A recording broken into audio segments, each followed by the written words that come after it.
Olá, seja muito bem-vindo ao canal do Investidor. Hoje o maior investidor do Brasil vai falar sobre o potencial do mercado brasileiro, fundos e ações.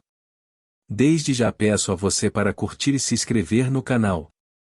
Obrigado, vamos para o vídeo.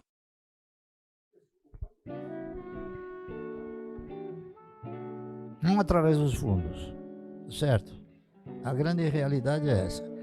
Olha, eu não conheço nenhum, certo? Talvez você possa ser o primeiro, se é que você ganhou. Mas ganhar realmente aplicando nos fundos, nunca ninguém ganha. A grande realidade é essa. A preferência do administrador do fundo é contemplar quem? É contemplar a instituição a que ele pertence. Tá correto? Então, os fundos têm alguns privilégios, e um deles é um privilégio, na minha opinião, um privilégio odioso, é de ostentar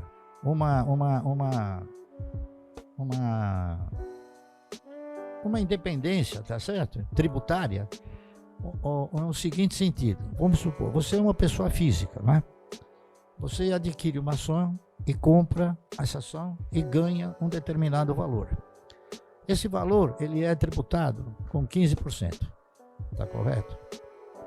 O fundo, ele compra, vende o volume que for e ele não é tributado com 15%.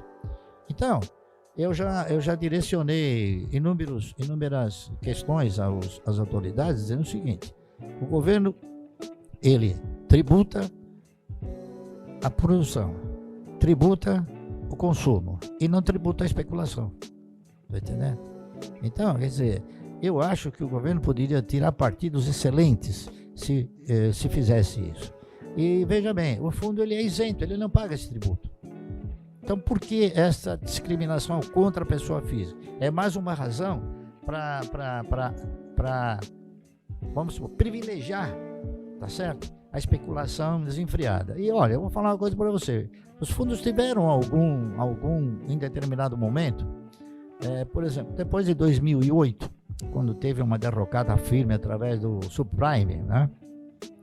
Os fundos tiveram assim alguma melhoria, mas nunca que se aproximasse do resultado das ações.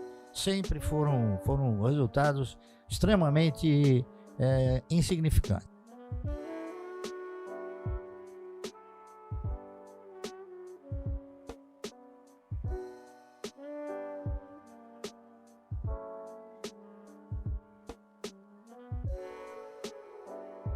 O resultado que a aplicação em ações ele pode te trazer.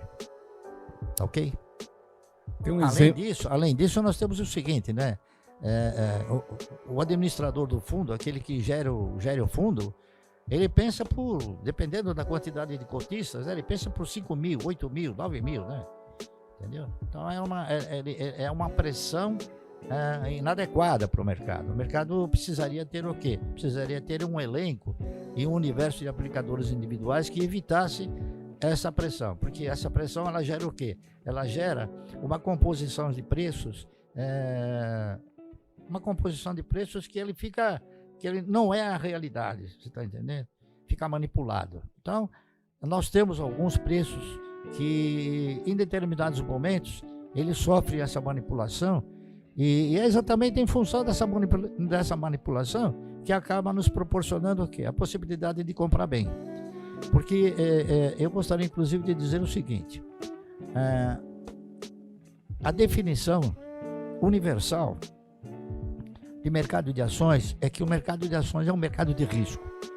Então, nós temos nos países desenvolvidos, Estados Unidos, Alemanha, França, Holanda, esta situação de você correr mais risco, você suportar mais risco. Mas acontece que você tem um mercado não definido como mercado aqui.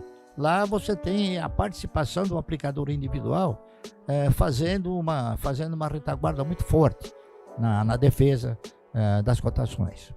Então, a definição de risco ela é uma coisa interpretativa. Enquanto que nesses países a definição de mercado é um mercado de risco, aqui no país eu interpreto que é um mercado de oportunidades. Por quê? Porque o que é o risco numa ação? O risco numa ação é você comprar por um preço muito superior ao seu valor de patrimônio, né? Cada um de nós tem o seu valor de patrimônio. Patrimônio nada mais é do que bens, direitos, valores e obrigações que cada um tem e tem o seu patrimônio líquido.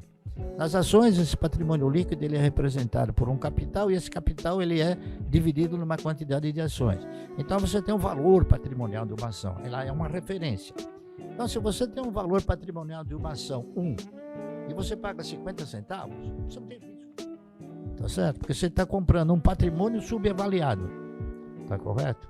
Recentemente eu fiz um comparativo entre os principais bancos aqui do país e nós chegamos a uma conclusão incrível, né? O Banco do Brasil hoje ele tem, isso até ontem, porque ele soltou o resultado e a gente precisa fazer uma análise mais precisa. Então até ontem o Banco do Brasil tinha um valor de patrimônio de R$ 50,20. E ele custa 29. Então, se comprar ações do Banco do Brasil, você não tem risco. E nós temos outros papéis também que se enquadram nesse tipo de formação de mercado. Ok? Deu para...